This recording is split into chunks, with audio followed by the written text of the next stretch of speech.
Hey, welcome to HOWZA channel. In today's video, we will show you how to copy or duplicate slide in Google Slides.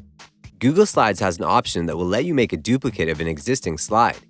You can then move that slide to a different spot in the presentation and modify its content so that it is providing more information but retains the feel of the original slide that you copied. Open Google Slides file that you need. Select the slide or slides that you want to copy.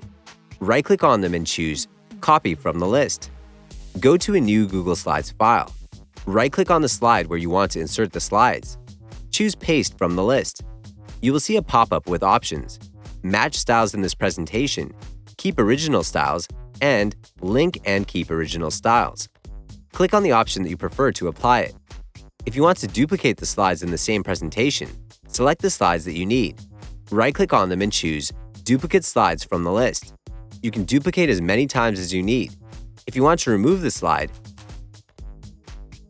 right-click on it and choose Delete from the list. That's it.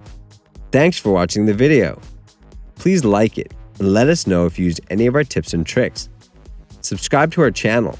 We upload new tutorials every day. See ya!